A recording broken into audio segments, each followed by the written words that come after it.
Hey everybody, welcome to the Adam Smith Show. Come on up, Opie and all your other little friends, because I'm going to tell you a story today, and that story is called Jenny and the Invisible Hand by Adam Smith. Well, old Jenny, she lived in a good town with good self-interested folk. By that I mean each of them wanted to do what was in his or her own self-interest. But there was just one problem, and that problem was that the vast majority of the people in this little town, they're as poor as Job's turkey. Oh, there was a king and he had his money. It was sad. And if that weren't enough, everyone in this town made all their own stuff. Everybody baked their own bread, butchered their own meat, cut their own hair, even made their own candles. Think about how hard it would be if every person had to make all of their own stuff. Not everyone's good at baking bread or butchering hogs or making candles.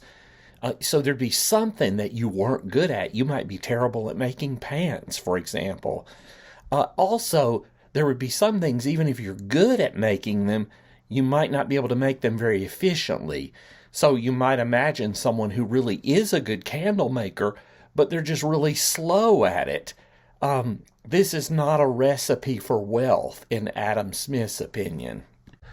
All as busy as ain't be on National Pickle Day, but they was still dirt poor. Well, now, Jenny, she didn't know what to do. But did you know that she says to herself, now I'm going to do me some thinking about this here thing. But do you know that before she could even think her first thought, something happened, and I'll tell you what happened. It was this invisible hand came on the scene, and I don't rightly know what it is. An invisible hand, though I suspect it's like a metaphor for what you call free market forces. See, under the influence of the invisible hand, each person stopped trying to do everything under the sun and started to do what he or she was especially good at. That was the division. Was that a spider? Oh. Spray after this. The division of labor's what you'd call that there. Adam Smith's pen factory. This example is Smith's most famous example. It is an example of how the division of labor works and how the division of labor can change a society from a poor one to a rich one. In this version of the pen factory, we have one person who does all the work. He cuts the wire, makes the point, flattens the head, and he moves from station to station to do this.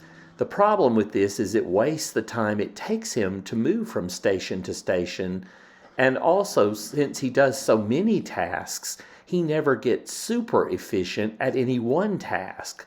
Remember, there might be certain parts of this job he's just not good at.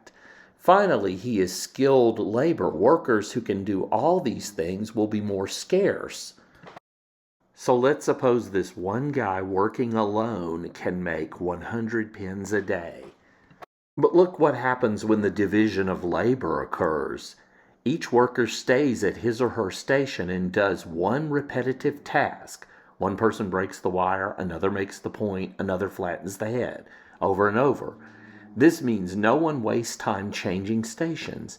It also makes each person super efficient at his or her job. Finally, this makes the people unskilled labor plentiful and easy to train. Since one alone can make 100 pens a day, you might think three could only make 300 a day. But because they don't have the problems described above, their efficiency is greatly increased. They can make 1,000 pens a day. The magic of the invisible hand.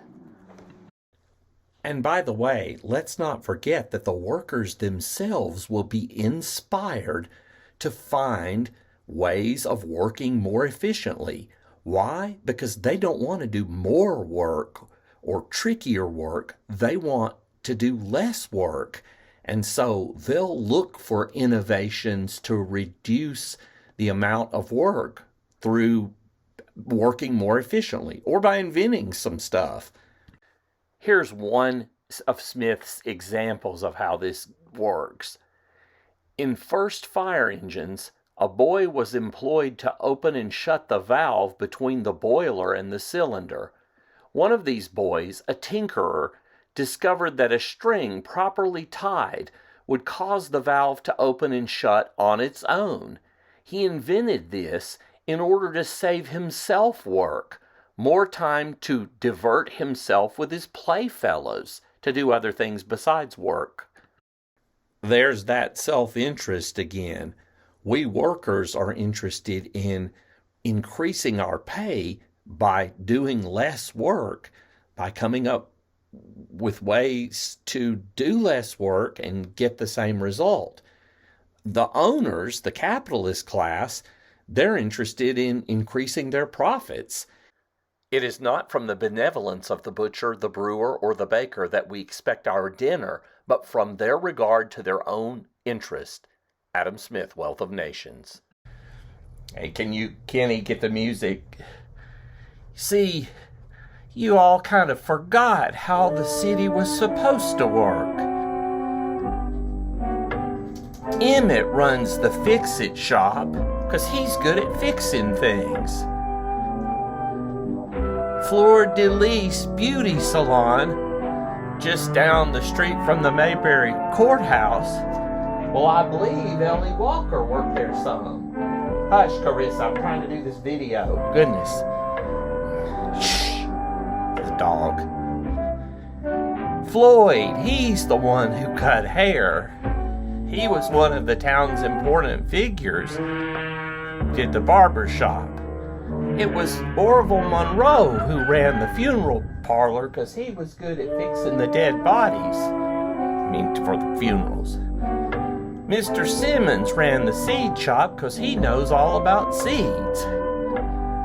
And Ellie Walker, she's Fred's niece, worked at Walker's drugstore because she was good at fixing the pills. And sometimes she give my boy Opie an ice cream soda that cost a nickel. Oh, and I don't want to forget, Wally ran the filling station. And Goober would fix the car engine if there were engine problems. And Gomer knew where to put the gas in. Oh, and Foley's Grocery, also known as Crowley's Market. Well, I won't keep going, but there is one weird place that kind of a mystery about the Andy Griffith show. So let me just show you this. Nobody knows what this place is, but it turns up in one of the episodes. Anyway, but now go on home, all of you. Don't be ashamed of yourselves. You too ain't be. By using the division of labor, everyone did what they were best at, and the whole lot of them got rich. I do declare. Now, you boys get on to school, and I'll enjoy a delicious Ritz cracker now. Mmm. Good cracker. You know, I went and visited Andy Griffith's gravesite in the Outer Banks, North Carolina, and I was surprised to see that good cracker is actually the epitaph on his tombstone. So anyway, that's good. all right. This is dumb. Now, this division of labor, when taken to an extreme, capitalism, it produces a globalized economy. In Wealth of Nations, Smith reasons as follows. Since we pursue innovation and efficiency, it follows logically that the country that can produce the best product at the best price should be the country that makes the product. That is why he says you might wear a woolen coat containing fabric from China, dye from India, and buttons from Mexico. In a free market, it will make a lot of sense to have a lot of free trade going on. Boy, the way our politicians talk nowadays, on both sides of the political aisle, You'd think that free trade was a bad thing, but think about what Adam Smith is saying. Who should make the product? Well, it should be the country that can make it for the least amount of cost, the most efficiently. And that isn't always going to be your home country. To make his case for free trade and drive home the damaging nature of tariffs, Smith used the example of making wine in Scotland. He pointed out that good grapes could be grown in Scotland in hothouses, but that the extra cost of heating would make Scottish wine 30 times more expensive than French wines. Far better, he reasoned, would be to trade something Scotland had an abundance of, such as wool, in return for French wine. But Andy... Yeah, Barn? I'm still confused. Oh, now don't you worry, Barn. Just simmer down. He's a little sensitive, gets that from his mother's side. Well, let me kind of try to bring this all back home now. Let's come at this thing from a different way now. Competition gives businesses incentives to drive costs down. Since Jimmy John's has AJ's Deli as its competition, it is in Jimmy John's interest to produce the best tasting subs they can make for the lowest prices.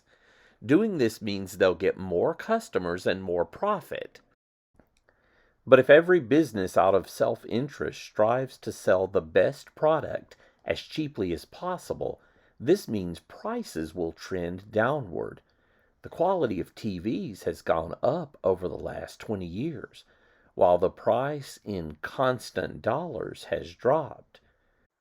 Looky here, the price of a 50-inch 4K HD television dropped by 80% between 2012-2017, and between 2018 and 2019, almost 20%. Shazam! Oh, Gomer, hush.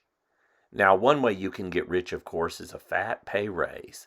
But another way you can get rich is by living in a world where things are cheap. And that is how you got rich, by the way. If you live in America, you are rich in this way. On the income scale, if you made minimum wage, say $7.25 an hour, you would already be in the top 10% of global income. In fact, you'd be in the top 7.8% of income earners worldwide. If you make $50,000 per year, you would be in the top 0.31% of the world's population in terms of earning income. Earning just $50,000 per year puts us in the top 1% of the world's population. So how do you get this good result of everybody being rich? Well, you don't get it by government setting prices or wages, or by government putting tariffs, taxes, on imports from other countries. No. You get this good result by reduced government interference in the free market, domestic and global. See, the visible hand would be government interfering to set and control wages, prices, trade. The invisible hand is government stepping aside so long as you have competition plus self-interest and freedom. So you can see in today's politics how Adam Smith informed the conservative position that generally less regulation is better, less interference in the market in these matters, economic matters, would be for the greater good. I thought it'd be fun to share the lyrics to the Andy Griffith Show with you guys, because a lot of people don't know the lyrics to that haunting theme from the Andy Griffith Show. So here we go. Oh, it's the great multiplication of production of all the different arts in consequence of the division of labor, which occasions in a well-governed society that universal opulence which extends itself into the lowest ranks of the people. So if you do the division of labor, everybody will get rich, and you'll have a more efficient society if you do division. Oh, all right, you're driving me crazy. She wants a good cracker, too, because she's a good doggy.